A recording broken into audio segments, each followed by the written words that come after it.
Hey guys, this is Eric Weingartner with Weingartner Racing. Today's video is a product review video.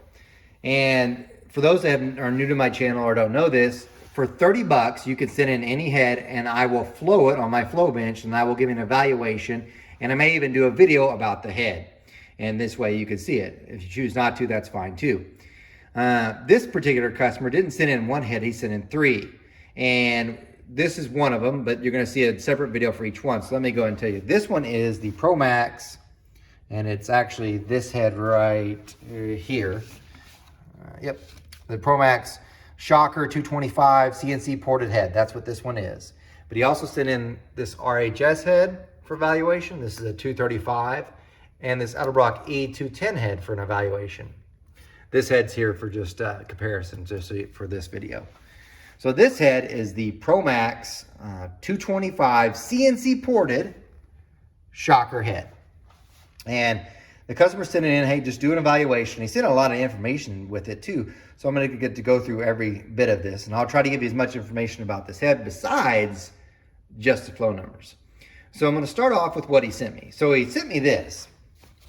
And this is from their website, you know, and it says it's the absolute best CNC value, period. And it's capable, it says flowing over 325 CFM. We'll find out if it does. And it's supposed to support capable of 725 horsepower. We shall see.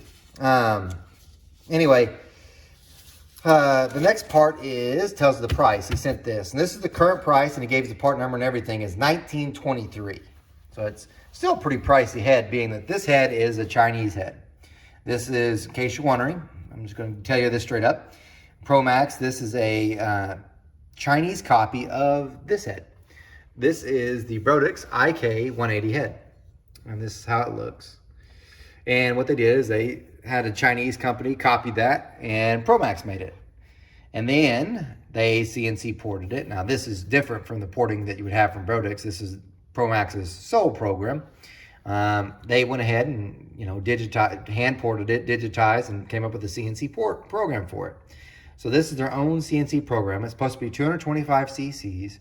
This one actually has a 72 cc chamber, and it's got 208 1600 valves. So 208 intake, 1600 exhaust valve. It's straight plug as well. So, but by the way, the IKs were only ever offered in straight plug anyway. Now, besides that, he also sent me ProMaxx's flow sheet. And when I look at this, I could tell you right away there's some things that probably not true. And I'll go ahead and say this. I've got two separate flow benches. The flow numbers that you're going to see from this will come from my Sanes Digital 680. That's the one I use for most of my testing. I can float on the Superflow too, and I'll read a little bit higher. But I'm going to go ahead and warn you. There's one clue right here that says that ain't happening. That 270 at 4 on a 23-degree head, I think I've seen that happen once. And this was a max effort head, much larger valve, much bigger. So I doubt I see this number. Highly, highly doubt to see 270 at 400 thousandths lift. But we're going to flow it. I haven't floated yet, but I'm ready to. But maybe it will, but highly doubt it. Because there are benches that are high and there are benches that are low. And then there are benches that are full of crap. And I'm not saying it either way because I haven't even floated yet. But I'd be very astonished to see 270 at 4. Just won't. There's a couple other reasons that give away it probably ain't going to happen. This is the valves that came with it. That's the back cut right here. Usually on heads that flow a lot at 400 thousandths, they've got a larger back cut because that angle helps it turn air at the 400 thousandths lift. That on top of what I'm already took for measurements, I don't see that happening. And also from previous experience of other heads too. Now maybe it'll do this 326 and 800. We'll see. Feeling kind of skeptical, but maybe. So that one's the only one that I really, right there, that's the only number that really stands out, as I doubt that. But let's go ahead and talk about the head itself. Now, I put the light on it so you can kind of see. And I'm going to be a little bit more critical because I have to be, because that's what this guy wanted for a review. So I'm going to go through each thing. So if I look at I'm going to move the valve this out of the way. Sorry. If I look at the actual valve job itself, it really doesn't look that bad. You've got your angles here. There's only a small ridge here, very little ridge here, and it doesn't go all the way around. The reason why this is 72 cc's is probably because it starts off at 64, and by the time they get it to clean up everywhere, it's such a big chamber. Now they can mill some off because it looks like you got plenty of aluminum here to mill some off, but it also looks like the seat doesn't have a whole lot of material. So if you're to flat mill to get the chamber size down, you're probably gonna be into the seat. Speaking of which, the seat's not super thick. It's not bad, but it's not super thick. So a lot of other aftermarket heads are thicker and they interlock. These do not interlock. You can see the aluminum in between. It's much more sturdy when a seat interlocks like these do. Let me see if I can get to there. When they interlock like this, they're a sturdier combination. However, it takes more machine work and time. These don't, so there's something there. Because of that, that means this seat's kind of small, so you're probably not gonna be able to, if you're ever wanting to take it to a 210, you probably can't because you'll be at the very end of the seat. So 208 is probably the biggest valve you can get anyway. We're like, so it already has a 208. Why are you telling us that you can't cut it out bigger? It's good. Well, we'll see. Took some measurements. These are the basic measurements I take with all heads. And here's what I came up with. And don't worry, I'll show you different views too. The first thing I always measure is the throat.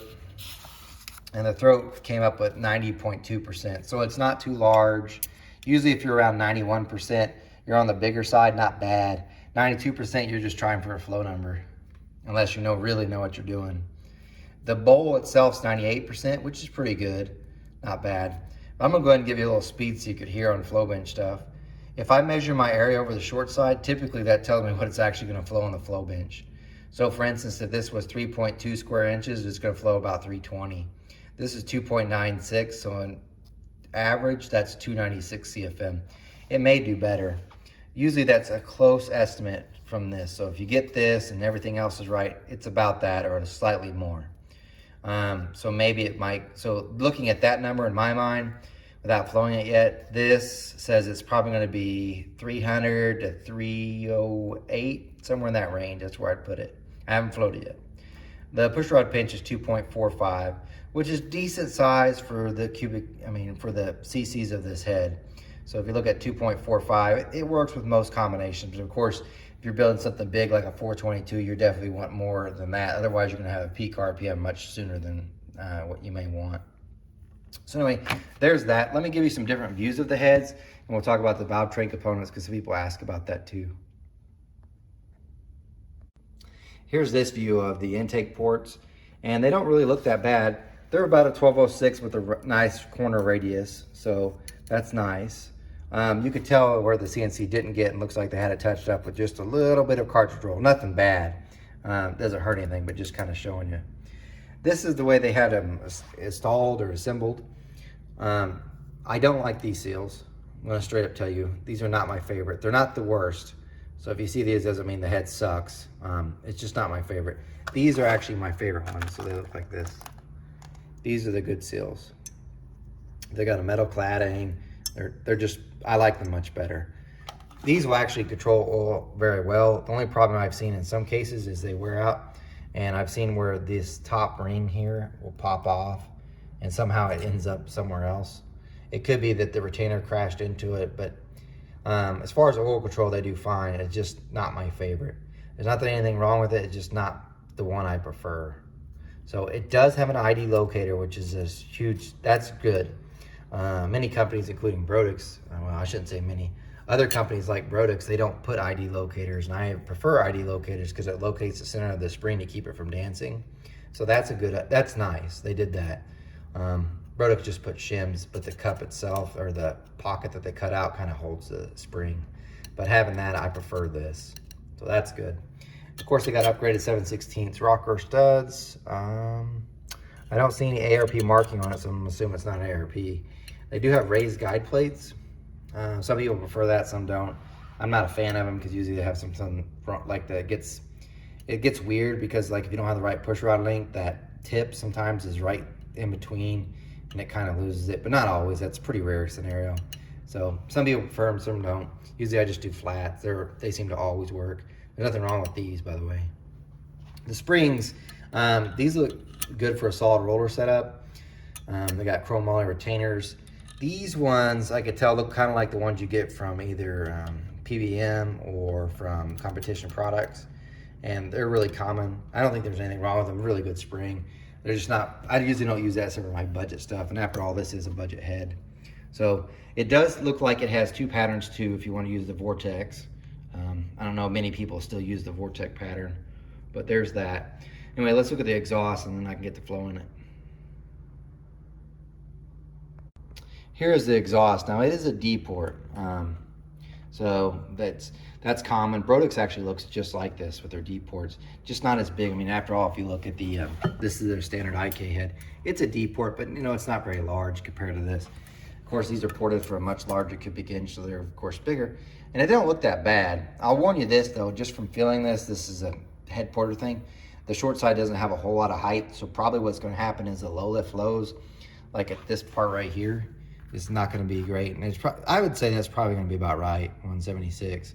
The peak flow probably will be really good, but down here won't be because of that short side height. It's just not there. And I don't think that's ProMaxx's fault. You can't, you can, when you're you're removing material. So even when you're CNC porting, you're removing material, you're not adding it. So you'd have to add material, then raise the whole thing up. And as you can tell, there's not a lot of area up here to raise this port up higher. So I get what they're doing, but I'm just saying that lower lift number, it wouldn't hit like a 180 to 190. That's gonna, or 190 and 200. That's just not gonna happen with that short side height. The peak numbers will be fine, should be, but we'll find out here in a second.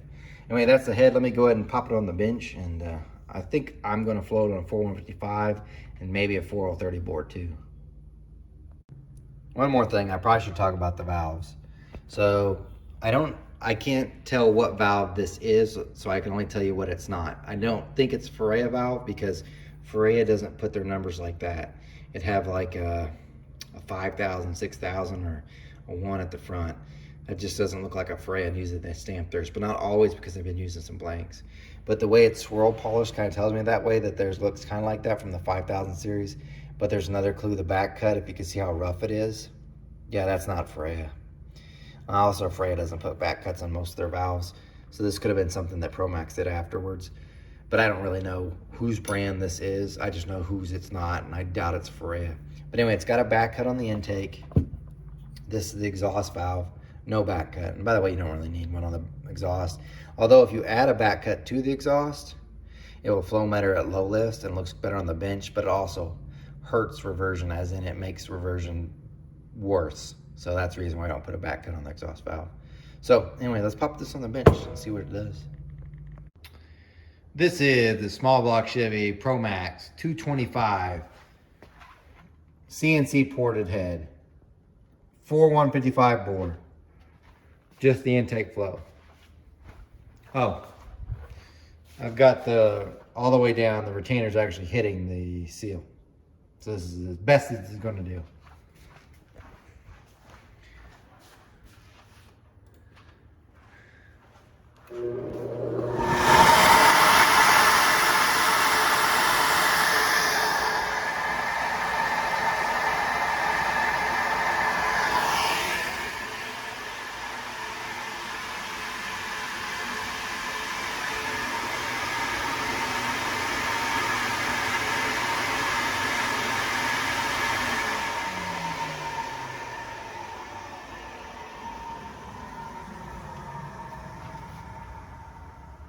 Not 325.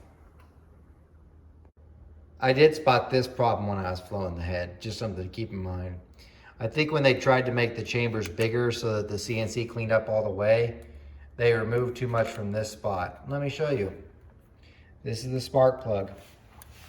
I typically, when I port, I like to have the aluminum all the way around the outside so that this metal isn't exposed.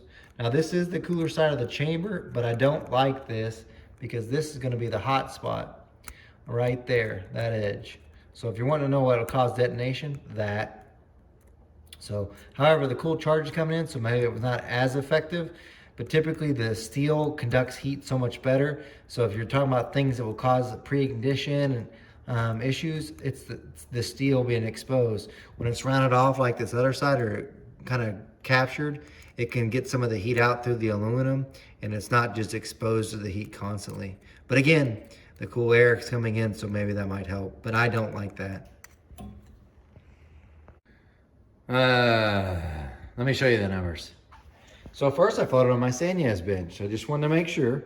And I floated on both boards, 4030 and a 4155 board. And this is my bench I use most often on most of my stuff. Really the reason why I use it more often is because it spools up faster, so it's faster to do a flow test. Here are the numbers. So this is a 4030 bore. And then I floated on a 4155 board hoping the numbers would jump up dramatically. They didn't. So the numbers I care most about are about 4, 6, and then the peak.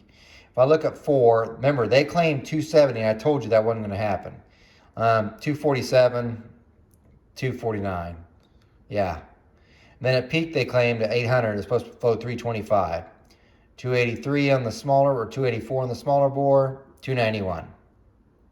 Yeah. Exhaust, I really thought this would be better. Of all the things, like if I look at the intake ports, there's some stuff I probably could have changed that would have helped it. Maybe get to hit 300, but the exhaust I really thought wasn't all that bad, but it's bad. It's just flat out bad. I mean, 4 is 157. It was supposed to be like 170s. This is without exhaust pipe. I don't flow them with exhaust pipe. That's just a way to jack up the numbers because of, and just to explain further, if I float it with a 1 7/8 pipe and then a 2 1/8 inch pipe, the 2 1/8 is going to flow more, but if you put that on your car, it's actually going to go slower. And that's the reason why I don't use pipes. So this is open. So still 157, that's low on a 430 board. 165 is still low. Peak is only 203 with a 4155 board. This is not good. It just isn't. Matter of fact, it was so bad, and it was worse than I had thought, that I put it on the Superflow because I didn't want people saying, well, hey, you floated on that to make it look worse. I flow, if you order ported heads from me, I will flow them on this bench and this one. But I publish those numbers because I think this one's more accurate. But usually the Superflow reads a little bit higher. So just because of that, I didn't want people saying, well, you just heated up that one, you made it look worse. I floated on the Superflow because it was so bad. Here's the Superflow numbers. This is a 4155 board, and not flow on the 4155 board. I mean a 430 board. So this is 4155 board. So it's same as this, just right here on the Superflow. So nothing changed. I simply unbolted all the fixture stuff right over there. So it was 248 on the Sanes. It's 254. So yeah, it's a little bit better. If we look at 6, 291 to 285. So yeah, a little bit better. Peak 298. That's not 325, and that's not 270. Nowhere near. And this bench, like I said, reads higher, which it does a little bit, not much. The exhaust reads lower. 164 from a 160, or sorry, 163 from a 165. Yeah, lower. I shouldn't say it's horrible because it's not a bad head. It's just, and I know they claim you can make 725 horsepower. You could do that. You could do that. It's going to take a lot of work. A lot of work. You better get tricky with your engine. It's not easy, I'll tell you that. The head's okay. I'll just say that. It's okay. But I have seen, and I'm only going to comment this just because I want to make sure I make this point. I have seen on Facebook, on several not forums, but I guess forums. It's more like Facebook groups where I've seen people say this: don't buy the AFR 220. The Promaxx is cheaper and it's better. No, not even close.